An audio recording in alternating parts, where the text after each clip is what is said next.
Hi, I'm Sarah from The Upcoming. A real pleasure to have you here with us in Cannes. Maybe you could begin with a brief introduction to your film, Savannah in the Mountain. What can people expect when they watch your film? Well, thank you so much for the invitation for this interview. Savannah in the Mountain is a film that shows the struggle between the people of a little village in the north of Portugal against a big company that wants to explore, to impose them huge lithium mine. They name it as Mina do Barroso, the biggest lithium mine in Europe. And it's a kind of Western struggle between these people and the company in using the idea and the signals there are in the Western. There are cowboys, there are indigenous, there are Indians, pardon, sorry, and yeah, that's it. And can you tell us a bit about the genesis of the project? How did you come across the story itself, about the struggles of the people in this region, and why did you want to tell their story for your third feature? Actually, I knew the story because my father is from a little village 5 kilometers from Covas do Barroso, where I did my first film. And I knew about the struggle in 2018 when I made that film.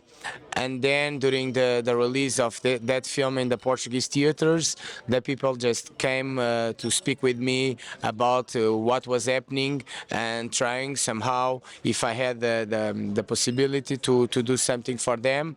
We start to do some videos, some interviews to pass the word, to speak with the people in the cities, because somehow this place is like lost in the middle of the country, and the people in the city, they don't know how what's gonna happen there, what they want to impose to these people, and how this is something that can provide bad, can be bad as well for the city, not just for the village.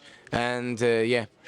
And can you tell us a bit about your approach in kind of sort of blending fiction and non-fiction, and what you want to achieve by making your film in that way?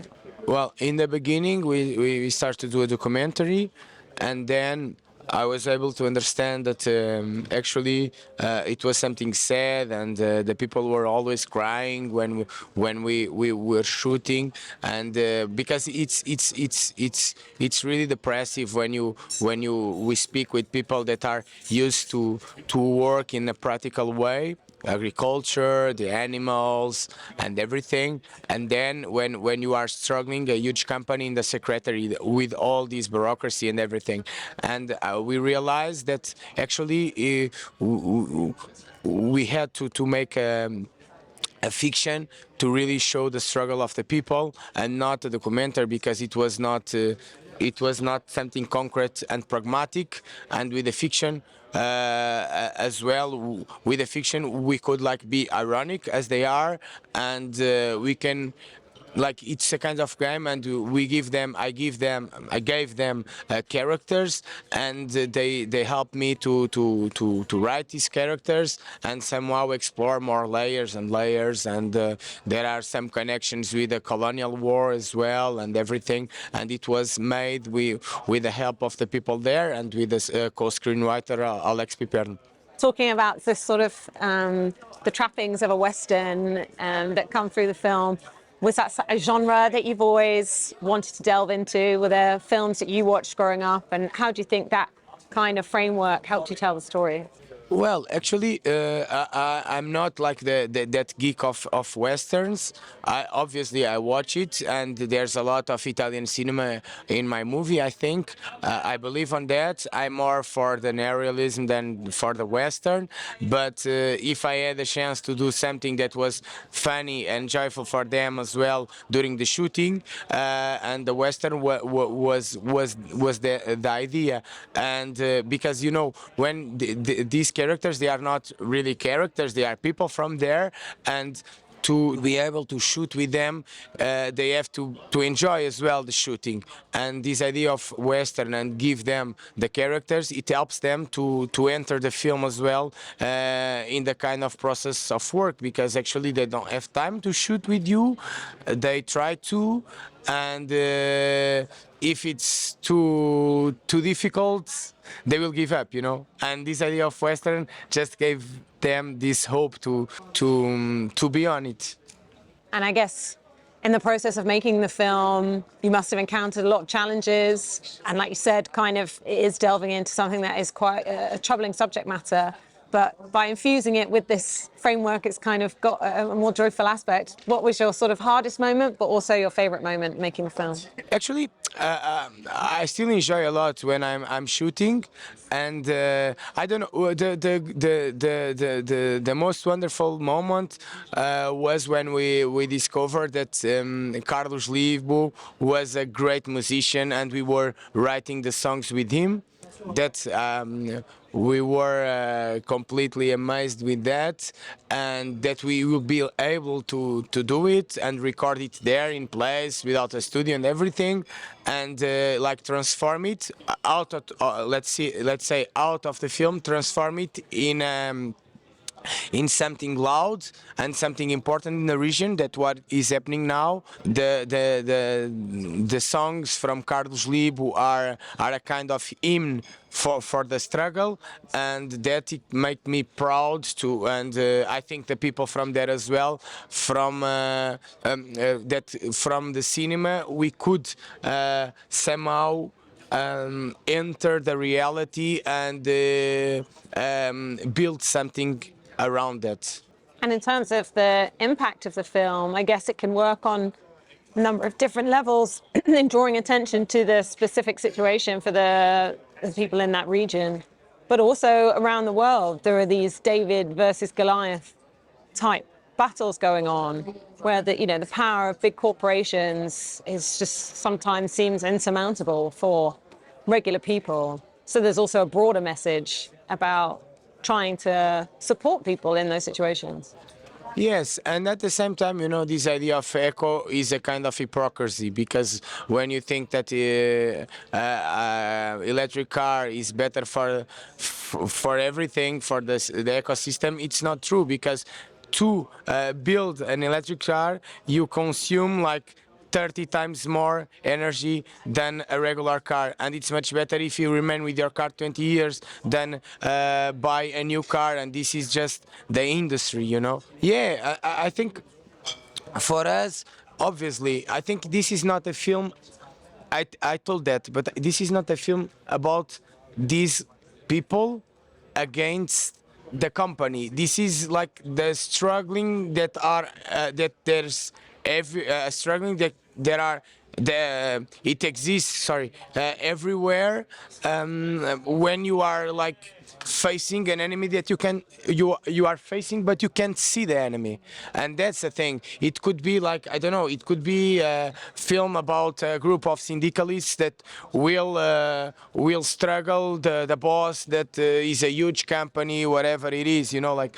And it could be the indigenous in the middle of the Amazon, and that's the thing. Like, it's a film that shows how some people, a little village, can find a way to organize themselves to struggle something that they can see. But at the same time, for me, the film is as well an idea of say that cinema will not die, like, because is the way we shot. It's like the struggle will never end, like, that's the idea.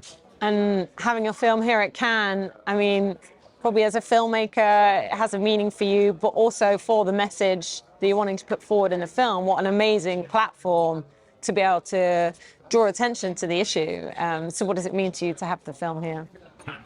Yeah, well, it's important, and we were believing on when we were building together the film, we were thinking about this platform, like this voice, and it was what we were searching for, and it was the idea of the film.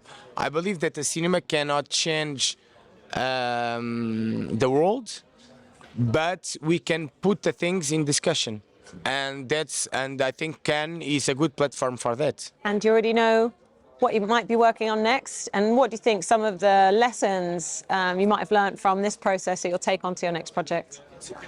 Actually, the thing is, like, I just did half of the shooting of another film.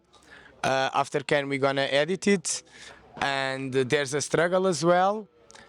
It's David against Goliath as well, and but with another context, not connected with mines, but it's something that came to me, and it's not something that I'm trying to find.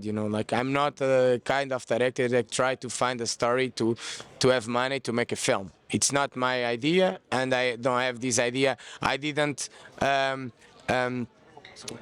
didn't draw my career. I'm making films because I'm engaged with subjects, and that's what's going on. And it's not. I didn't think like I'm gonna be in Cannes and then what I'm gonna do next. It's something that happened, and it means that we are working and we are alive. Are there any other filmmakers you particularly admire that influence your work, or films here at the festival that you're dying to see? Well, there are some names even here, even here at La Canzene that I really love. But I think like my idea of cinema is very connected with Portuguese cinema and our heritage, and even directors that came to Canzene before. And there's a lot of literature as well, but obviously we always keep in mind with our huge masters like Oliveira, João César Monteiro, even António Reis. That's something normal. And then the writers como Camilo Castelo Branco, Miguel Torga, or even Essa de Queiroz. And it's very influenced by that, because I watched the movies, I read the books, and yeah, that's as the songs is the same. Like Carlos is very influenced by Zeca Afonso and José Mário Branco that did revolutionary songs, but in the final we want to come to build something from the beginning with all these masters in mind, but trying to do something very particular, very mine. I don't know. That's my idea, and but this is so free that it just happens by chance. Well, thank you so much for sharing all that with me, and really enjoy presenting Savannah on the Mountain here in Cannes. Thanks a lot. Thank you so much. Thank you.